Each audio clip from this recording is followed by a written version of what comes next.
오늘 사건 상황실에 전해진 화제의 뉴스입니다. 한밤중 도심에서 광란의 질주가 벌어졌습니다. 지난달 31일 부산 북부 만덕동. 터널을 막 빠져나온 차량 한 대가 음주 단속에 적발됩니다. 그런데 이 차량, 정지 명령에 차를 세우는 척 하더니 갑자기 속도를 내서 도주하는데요. 신호를 무시하고 중앙선을 넘나들며 경찰차를 따돌립니다. 15km 가까이 이어진 이 추격전은 결국 도주로를 막은 경찰차에 막혀 끝이 나는데요. 검거 당시 운전자인 20대 남성의 혈중 알코올 농도는 0.064%로 면허 정지 수준이었습니다.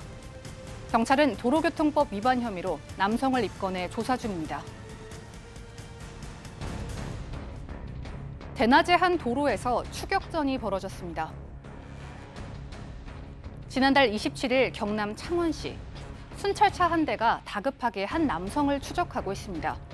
순찰차를 본 남성은 빠른 속도로 도망가기 시작하는데요. 300m가량 이어진 도주 행각은 추격에 나선 경찰에 의해 체포되면서 끝이 났습니다. 알고 보니 이 남성은 주인이 자리를 비운 틈을 타 가게에 무단 침입한 뒤 지갑을 절취한 혐의를 받고 있었는데요. 경찰은 50대 남성을 절도 혐의로 입건했습니다. 노인들을 상대로 90억 원이 넘는 돈을 편취한 일당이 붙잡혔습니다. 수사관 2명이 창고 바닥에 숨겨둔 건강식품을 발견하고 꺼냅니다. 캡슐을 갈아서 약을 만드는 도구도 함께 나오는데요. 또 다른 곳에서는 아예 박스채로 건강식품이 쌓여 있습니다. 이것들은 모두 저가 한약재에 중국산 약재 성분을 섞어 만든 가짜 건강식품인데요. 민생사법경찰단이 노인층에게 가짜 건강식품을 만들어 판매한 일당의 주거지를 단속한 겁니다. 이들 일당이 18,000여 명에게 챙긴 부당이득은 무려 92억 원에 달했는데요. 민생사법경찰단은 이들을 보건범죄 단속에 관한 특별조치법과 식품위생법 위반으로 입건했습니다. 청년 가장을 덮친 음주 뺑소니 사건의 운전자인 20대 여성에 대한 1심 선고가 있었습니다. 재판부는 오늘 가해 운전자에 대해 1심에서 징역 2년 6개월을 선고했다고 밝혔습니다. 이 여성은 지난 5월 2일 서울 성동구의 한 도로에서 30대 남성을 치고 달아난 혐의를 받고 있는데요. 당시 사고를 당한 피해자는 홀어머니를 모시고 살던 청년 가장으로 알려져 안타까움을 자아냈습니다. 또한 사고 이후 언어장애와 보행장애 등이 생기면서 현재까지도 정상적인 생활이 불가능한 상태인 것으로 알려졌는데요. 재판부는 형사처벌 전력이 없는 초범이고 잘못을 반성하고 있는 점 등을 고려했다고 양형의 이유를 밝혔습니다. 지금까지 사건 상황실이었습니다. 네, 지난 5월에 이제 발생한 사건인데 청년 가장을 치고 달하는 여성, 20대 여성에 대해서 1심 선고가 나왔는데 징역 2년 6개월이 실형이 선고가 됐습니다. 네, 이렇게 실형이 선고된 이유를 좀 설명을 드리자면 이 여성 그 당시에 만취 상태, 그러니까 뭐 면허가 취소될 정도의 만취 상태로 운전을 하다가 도로가에 서 있는 한 남성을 차로 치여서 뇌출혈, 광대뼈 함몰, 갈비뼈 골절 등의 중상을 입혔는데 병원으로 이송됐을 당시 피해자의 상황은 의식 불명 상태였었고요. 사흘 만에 의식을 되찾긴 했으나 인지기능 저하, 언어장애, 보행장애 등 사실상 정상 생활이 어려운 상태까지 됐습니다. 게다가 이 피해자가 패밀리 레스토랑 직원으로 일하면서 홀어머니를 모시는 청년 가장이었다라는 게 알려지면서 많은 분들이 가슴 아파했던 사건이었었는데 일단 첫 재판에서 가해자는 이렇게 말했습니다. 나도 홀어머니 모시는 20대 가장이다. 선처를 바란다라고 호소를 했고요.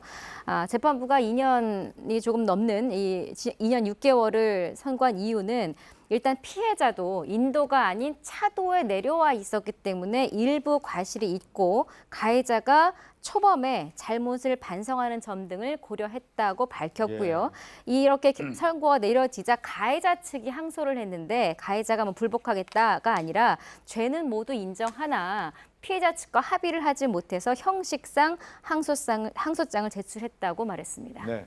자, 그리고 앞서 이제 사건 상황실에서 저희가 살펴본 내용인데 이제 노인들을 대상으로 왜 가짜 건강식품 속여서 파는 일당들이 있지 않습니까? 이제 이번에 붙잡혔는데 이런 사건들이 계속 이어진단 말이죠. 어떻게 단속을 피하고 이렇게 판매를 했던 겁니까? 이 사람들 이게 참 오래된 수법이기는 한데요. 이게 이제 아마 서울시 민생사법경찰단이라고 있어요. 예. 그래서 이제 특사경이라고 그러죠. 특별사법경찰관리가 이 사건을 한 것 같은데 쉽게 얘기하면 가짜 건강 제품을 제조해서 판매한 혐의로 2명은 구속, 29명은 불구속한 그런 사건인데요.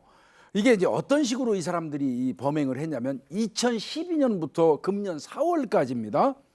금년 4월까지 이 사람들이 이 한약 냄새 나는 한약 거기에다가 예. 우리가 일반적으로 잘 알려져 있죠. 발기부전 치료제라고 하는 비아그라나 시알리스라는 게 있습니다. 예, 예. 그거를 혼합해 가지고 섞어서요. 그거를 이제 팔면서 당뇨, 혈압, 뭐 그리고 전립선, 방광, 뭐 발기부전 이런데 특효약이다. 이거는 외국에서 수입한 아주 진짜 좋은 건강 식품이다. 이렇게 얘기를 한 겁니다. 그래서 18,000여 명으로부터 이들이 부당하게 얻은 수익 부당 이득금이 92억입니다. 예. 그러니까. 근데 사실상 이분들이 드신 이 약은요.